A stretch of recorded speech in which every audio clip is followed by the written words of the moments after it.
The concept of intersection of sets is essential for you to know. Actually, this is just a review because during your grade 7, you already know this one. Now that you're in grade 11, you have to recall, and at the same time, we will now look into the application of this operation, the intersection of sets, in identifying the domain of a newly formed function out of combining two or more functions using addition, subtraction, multiplication, division, and so with the composition of functions. Now, to have a quick review, let's have this Venn diagram in orange. Let's say this one is set A, and the one in red, let's say that is set B. When you're going to get the intersection of these two sets, and that is represented by A intersection B. So what is common to set A that is also common to set B is what we call the intersection, their intersection, yung pareho sa kanilang dalawa. So sa madaling salita, at the center, A intersection B represents the elements of A and B which are both present to them.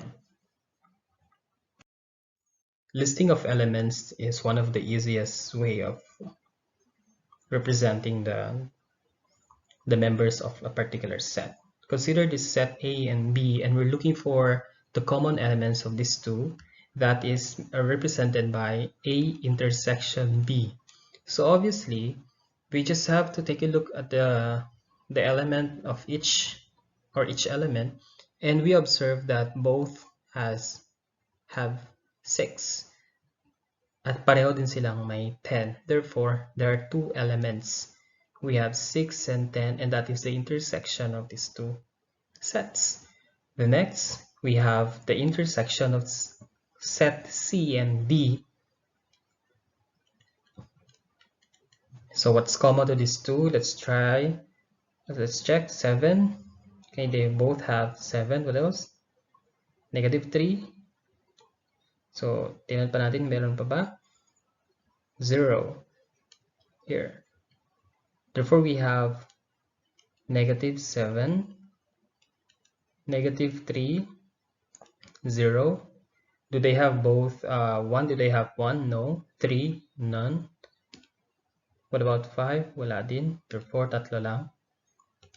So, we have -7, -3, and 0 are the elements of the intersection of set C and D.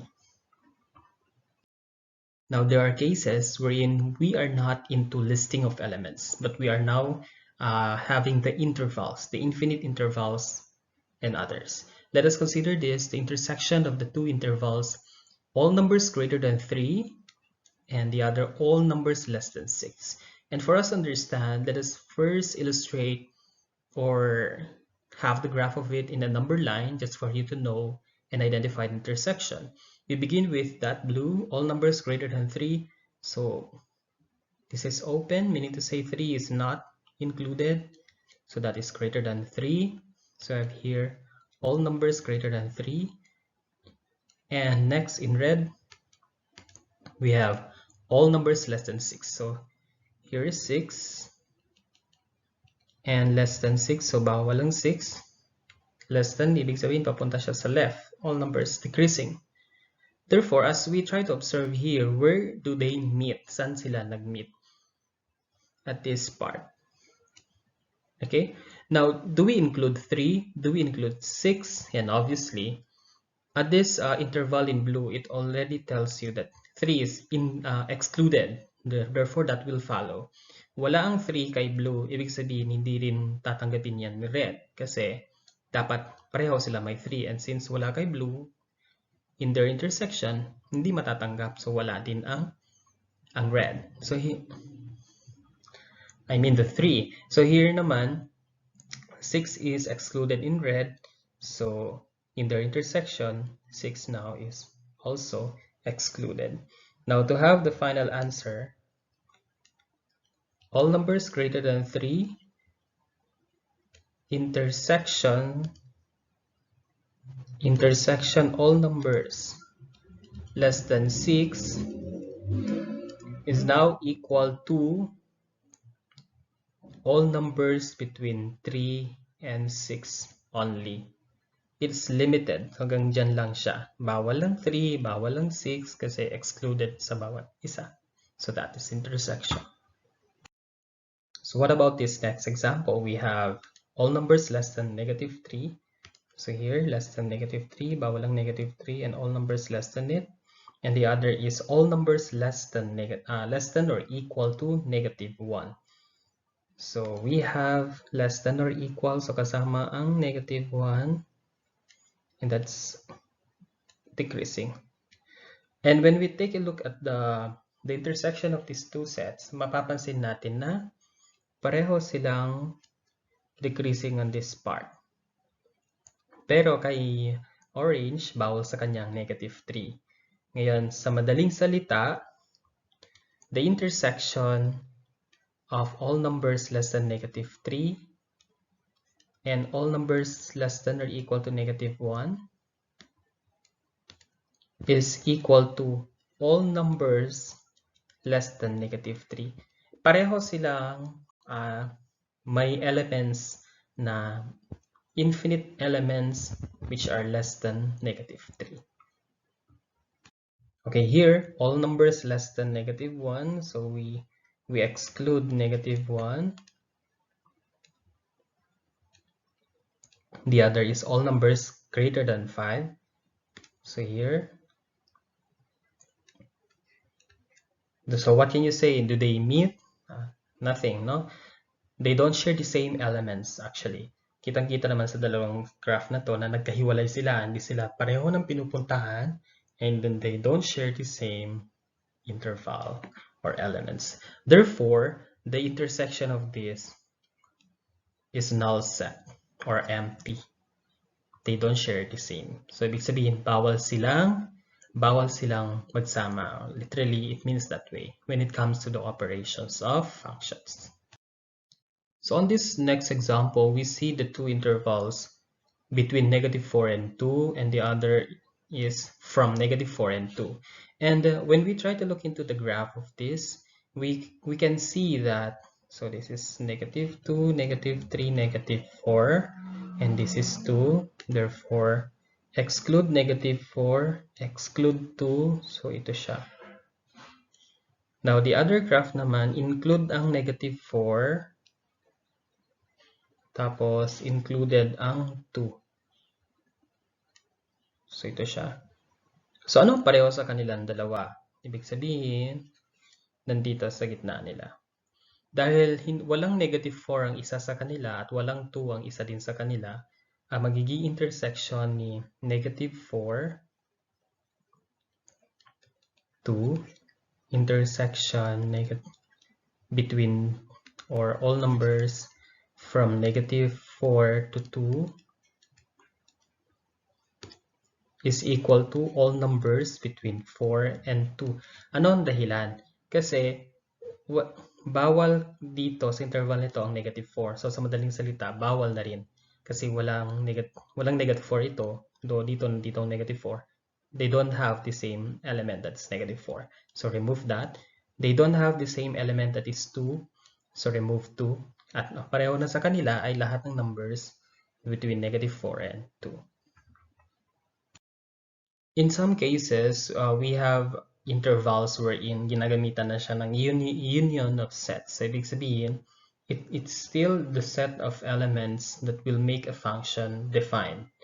So, to understand that, try natin siyang i-graph. So, we have here all numbers less than -2 union all numbers greater than 0. Less than 2, so nandito. Greater than 0, so here. So this one is all numbers greater than 0. Then this is all numbers less than -2. The other is all numbers which are greater than 6. So nandito siya. Greater than 6, so bawal ang 6. So nandito naman si all numbers greater than 6. So saan sila pareho? In what interval? Makikita natin dito kay yellow kapag i-extend natin yan. kasi that is infinity. Ibig sabihin, they share the same location, the same interval, the same direction. Meaning to say, may mga pareho silang elements at saan at ano yun.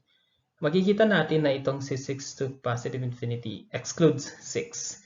Therefore, even though kay 0 to positive infinity ay nasa kanya 6 kasi hindi siya nakakat sa 6. At wala dito ang 6, so tatanggalin na natin ang 6 when it comes to their intersection. Therefore, the intersection of these two sets is all numbers greater than 6. Okay, bali dito, hindi na tayo magpo-focus on this part. Why? Kasi yung i-relate mo sa kanya, hindi niya naman nasasakupin ang lahat ng numbers less than -2. Okay, we have here another all numbers less than 2 union all numbers greater than 0. And we're going to get intersection with another set that is all numbers from -2 to 0. That's from -2, I'm using another color, -2. So here include -2, then up to 0, include 0, yun ang sinasabi nito. And the union, all numbers greater than 6.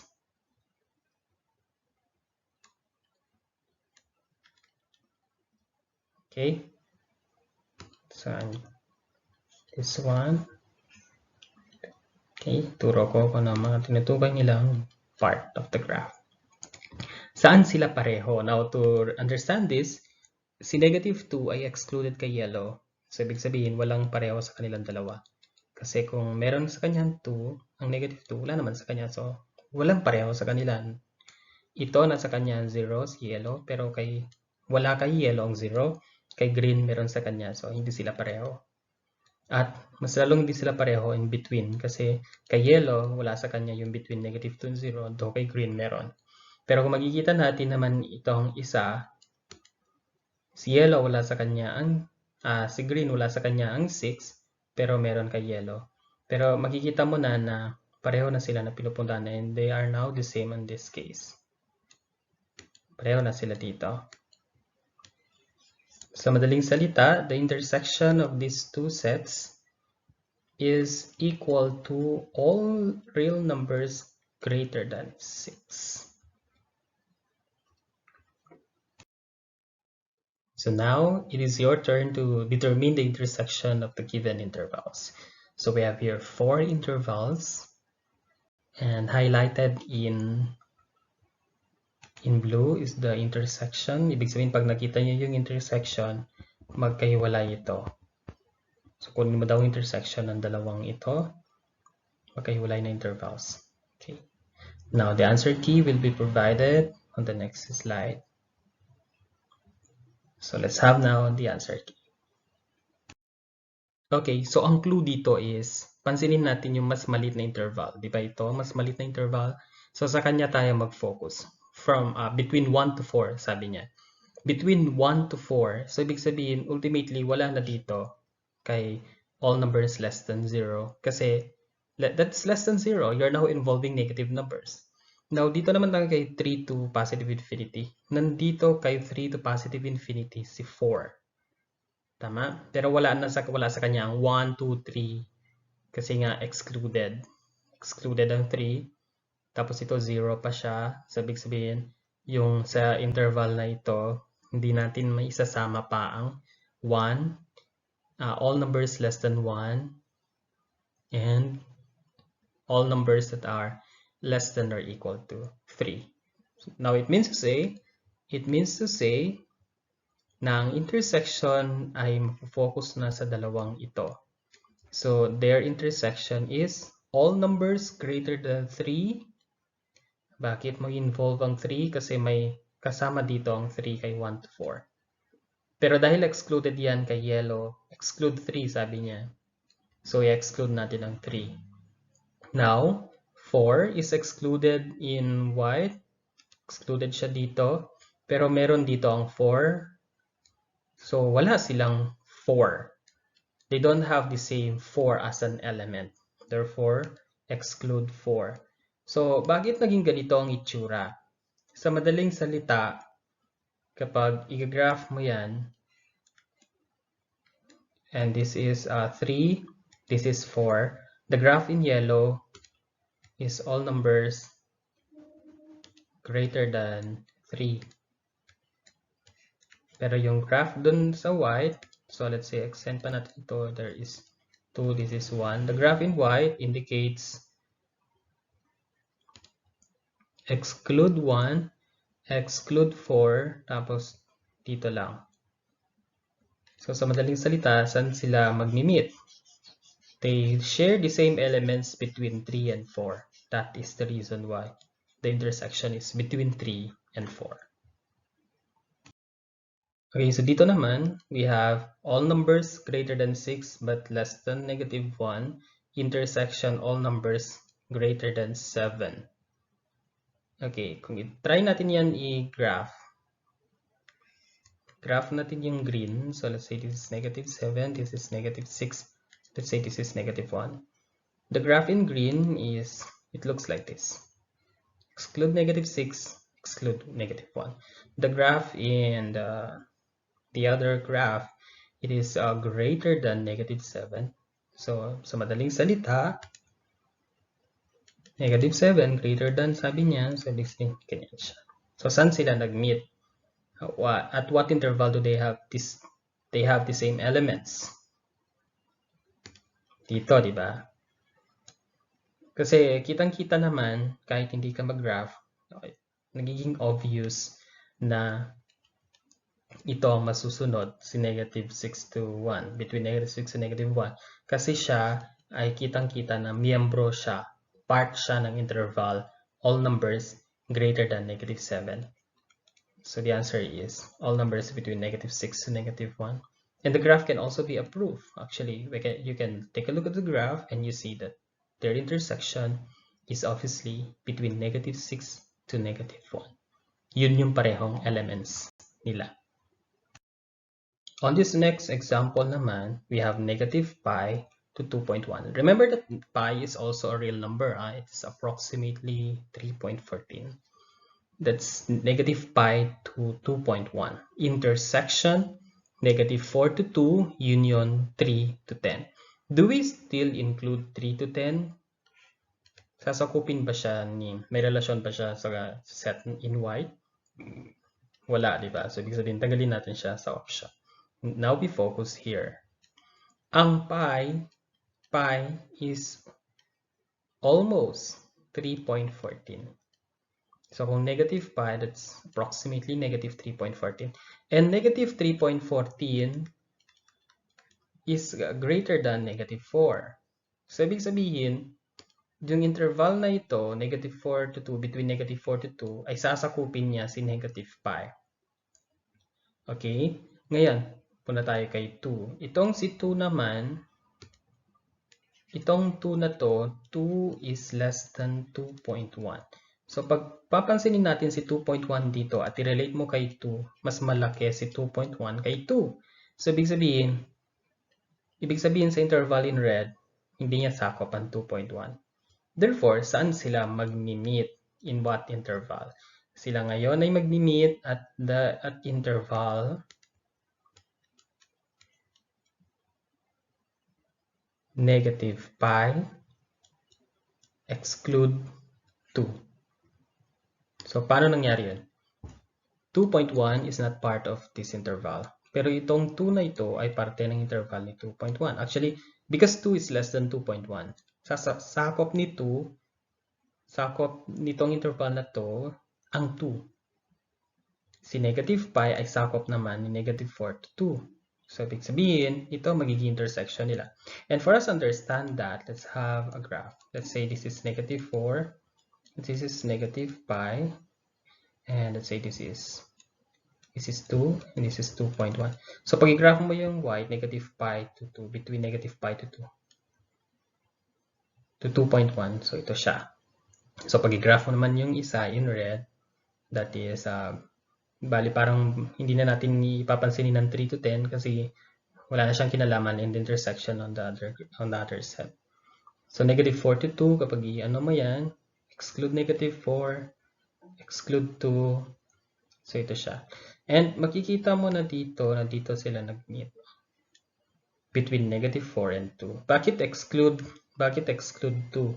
Kasi dito pa lang kay red, bawal sa kanya ang 2. So masusunod yan. Hindi rin pwedeng lagyan ng 2 kasi walang 2 ang red na interval. Though may 2 kay white interval.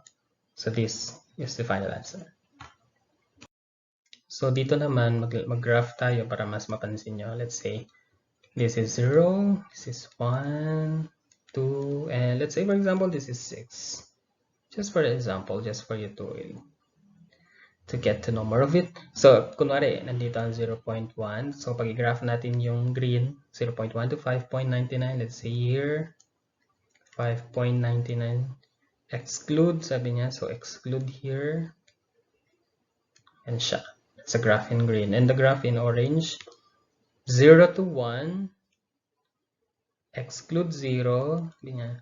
Exclude 1. Union, include 2. Include 6. Saan sila mag-meet? Okay. Ngayon, very easy nilang. Mapapansin mo na. 1, 2. Okay. So, ano itong in blue? First, pareho sila dito. 0.1. Exclude 1. Dito naman, include, okay, that must be, include 2, exclude 5.99. So how do we understand that? Dito kasi, si 0.1 to 5.99, si 0.1 pa lang, alam mo na nandito siya. Actually, numbers greater than 0.1 ay nandito din. Kaso nalimitahan siya hanggang kay 1. Pero si 1 naman na ito, hindi kasama sa interval in orange. So kaya siya nag-exclude. Na-exclude dito ang 1. Kaya naging 0.1 between 0.1 to 1 lang. Okay, again, kasi 0.1 is not part here. It's not part of this set, though it's part of this set in orange. Tapos makikita natin na may cut na siya dito. So lahat ng numbers na nandito, bawal. So focus lang natin kung ano yung nag-meet talaga sila. So yung kabila naman, bakit include 2? Kasi 2, dito ang symbol, half bracket, close na ito, close interval, ibig sabihin pareho kasama ang 2 at 6 ito. 2 is included here, nandito din ang 2 kasi 2 is less than 5.99 and it's greater than 0.1, right? Kaya sila parehong may 2. So bakit siya nag-end? Bakit nag-end hanggang less than 5.99 lang? Kasi 6 ito, siya 5.99 lang. So hindi niya sakop ang 6 dito. Pero si 5.99 ay sakop nito. Therefore, kung sakop ni orange ang 5.99, pero si 5.99 dito ay excluded because of this parenthesis. Kaya na-exclude ang 5.99. Ibig sabihin, they don't have the same element, which is 5.99. That's why it's removed.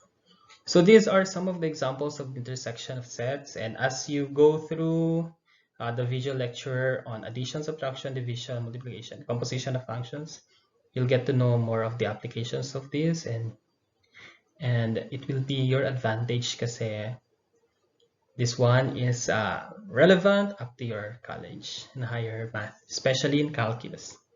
Thank you. So the answer here is